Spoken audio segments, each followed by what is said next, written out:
Muy bien. Una vez que ya conocemos cuál es la carga total y la capacitancia total, y así como el voltaje total de nuestro circuito equivalente, podemos hacer un proceso de ingeniería a la inversa, es decir, de un procedimiento hacia atrás, para, para de esa forma poder calcular cuál es el voltaje y la carga de cada uno de nuestros 9 capacitores. Muy bien. Entonces, para el circuito 1 al 9, que vendría siendo el circuito final, perdón, el capacitor final, tenemos que su carga en microcoulombs vendría siendo 742.45, la cual observamos aquí, y su voltaje de 120 volts. Como pueden ver, aquí también agregué una columna la cual indica cuál fue la fórmula utilizada para calcular ya sea el voltaje o la carga de cada uno de los capacitores. Muy bien, una vez que ya tenemos la carga y el voltaje de nuestro último capacitor, vamos a hacer el primer paso hacia atrás.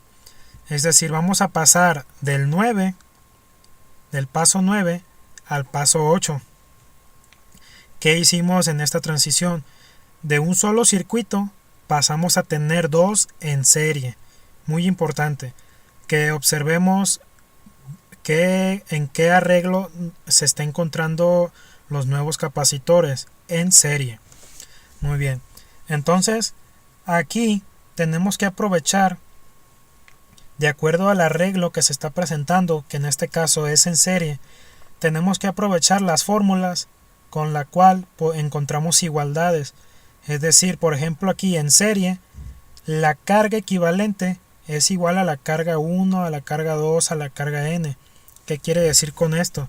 Que la carga de este circuito va a ser la misma carga que va a pasar por este circuito y la misma carga que va a pasar por este circuito, con lo cual nos facilita muchísimo los cálculos, y ahí de entrada ya obtuvimos dos cargas más para los circuitos 1, 2, 3, 4, 5, 6 y para el capacitor 7, 8, 9, las cuales, como podemos ver, son exactamente iguales a la carga del capacitor 1 al 9, de acuerdo a la fórmula, de acuerdo a cómo se establece en la fórmula.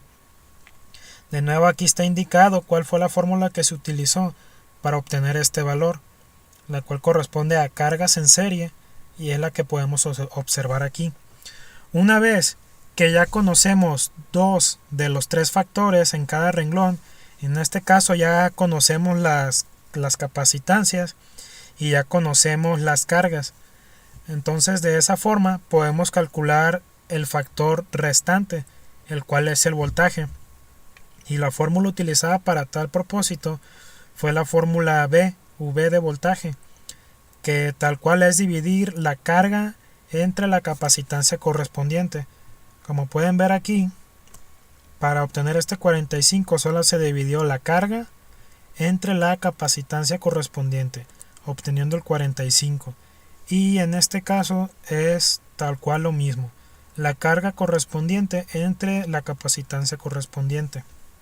Muy bien, hasta ahorita ya obtuvimos todos estos datos en la transición del paso 9 al 8. Ahora haremos la transición del 8 al 7. ¿Cuál es esta transición? Sería el circuito 1, 2, 3, 4, 5, 6 se divide en estos dos circuitos, los cuales están en paralelo. Muy bien. Entonces, en paralelo, la fórmula que nos representa igualdad es la fórmula de voltaje.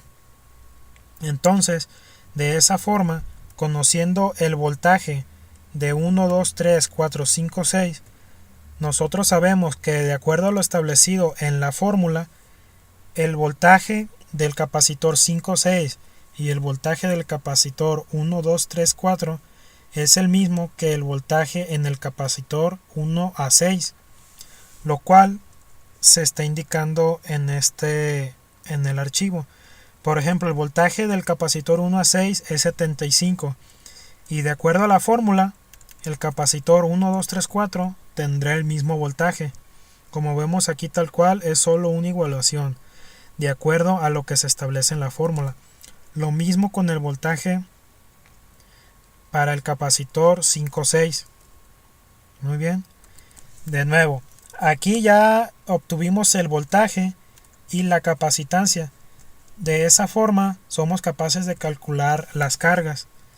Para tal propósito se utiliza la fórmula Q de carga y solamente es multiplicar el voltaje por la capacitancia, obteniendo los resultados correspondientes.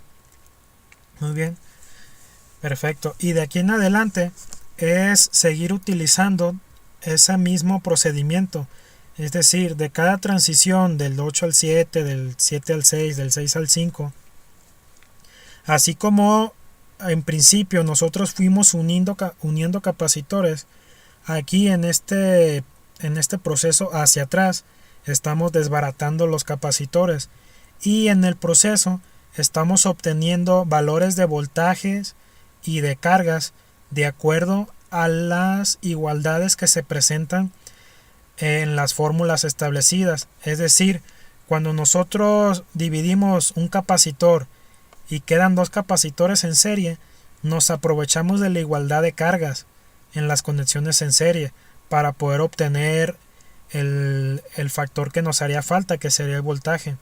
Sin embargo, cuando dividimos un capacitor y esos capacitores ya divididos están en paralelo, nos aprovechamos de la igualdad de voltajes en conexiones en paralelo para poder obtener los valores de carga, y así sucesivamente se sigue este mismo procedimiento hasta poder llegar al circuito inicial, con lo cual vamos a ser capaces de obtener todos los valores de voltaje y de carga de cada uno de nuestros 9 capacitores. Es todo.